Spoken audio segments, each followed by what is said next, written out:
اور سر یہ قرآن مجید کی تدوین کی ضرورت کیوں پیش آئی، اور یہ پروسیس نبی پاک صلی اللہ علیہ وسلم کے دور میں کیوں نہیں مکمل کیا جا سکا؟ تدوین کے دو معنی ہیں.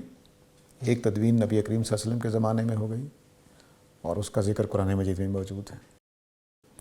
قرآن مجید کہتا ہے کہ علامہ بالقلم، تو قلم کے ذریعے سے کون سی چیز سکھائی تھی؟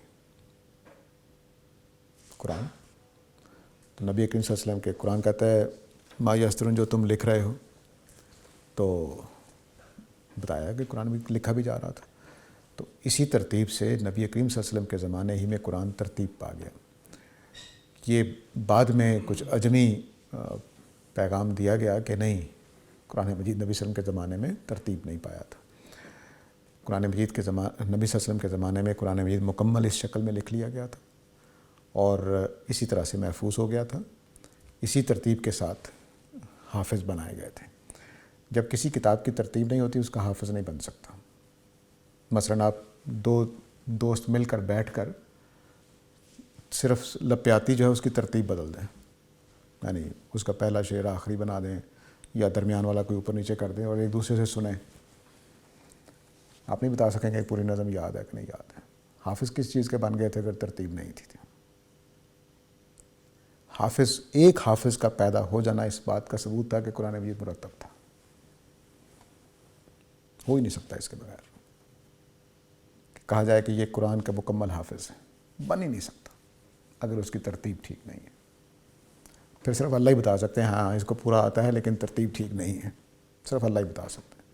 جیسے ہم جو لوگ ہیں وہ کبھی کوئی سورہ یاد کر لی، کبھی کوئی سورہ یاد کر لی، تو اللہ کو پتہ ہے کہ اتنا ہے.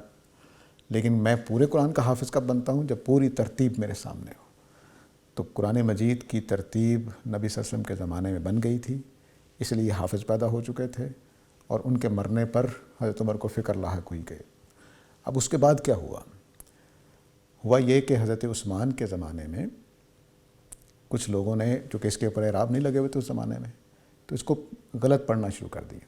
مثلا ابھی ہم نے پڑھا ہے الحمدللہ رب العالمین، اس کو رب العالمین بھی پڑھا جا سکتا ہے، رب العالمین بھی پڑھا جا سکتا ہے. عجمی کے لیے فیصلہ کرنا آسان نہیں ہوگا.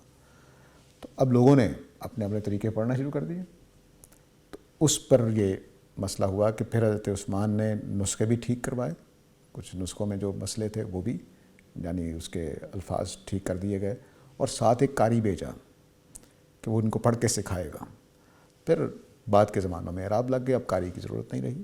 تو ہمارا زمانہ اس لیے جو قاری کام کرتا تھا حضرت عثمان کے زمانے میں، اب وہ اعراب نے کرنا شروع کر دیا. اس طرح سے قرآن کو تدوین کوئی نہیں ہوئی، اللہ ہی کے رسول نے کر دی تھی. اس کو جو ترتیب ہے ہمارے پاس، اس کو ترتیب توقیفی کہا جاتا ہے، اور یہ ساری امت کہتی ہے. ترتیب توقیفی کا مطلب ہے کہ اللہ تعالیٰ نے نبی صلی اللہ علیہ وسلم کی رہنمائی کی کہ اب اس ترتیب سے یہ قرآن پڑھا جائے گا. توقیف کا مطلب ٹھہرا دینا. اب یہ ترتیب اللہ کی طرف سے ٹھہرائی ہوئی ہے. تو میں نے آپ نے ترتیب نہیں دی، نبی صلی اللہ علیہ وسلم نہیں دی، حضرت جبرائیل کی رہنمائی میں دی، اور اس کو اب ہمارے نسخوں میں ثبت کر دیا گیا. لوگ بڑے فصیح بلیغ تھے، وہ کیسے غلط پڑھ سکتے تھے؟ نہیں، جن اجمی علاقوں میں قرآن پہنچا، حضرت عثمان کے زمانے میں عالم اسلام بہت پھیل گیا تھا، تو اب وہاں اجمی لوگ مسلمان ہو رہے تھے، انہوں نے غلط پڑھنا شروع کر دیا تھا. عرب نہیں پڑھ رہے تھے، عرب تو ٹھیک پڑھ رہے تھے. وہی نازل ہوتی تھی، اسی طرح سے وہی اسی سیکوینس میں یاد کرتے تھے، تو اسی سیکوینس میں حافظ بن گئی. ہوا یہ تھا کہ نبی صلی اللہ علیہ وسلم اس کو لکھواتے تھے باقاعدہ. آپ نے 40 لوگ مقرر کر رکھے تھے جو آپ کے اس طرح کے جملے موجود ہیں کہ اس آیت کو فلاں جگہ رکھ دو، فلاں صورت میں رکھ دو. تو اس کا مطلب ہے کہ ترتیب ساتھ ساتھ دیا جا رہا تھا. اس روشنی میں کہہ رہا ہوں، وہ بھی امکان ہے، لیکن وہ بھی اب اگر لکھا ہوا کہیں نہیں ہے تو کیسے بتائیں گے کہ پورا یاد ہے کہ نہیں؟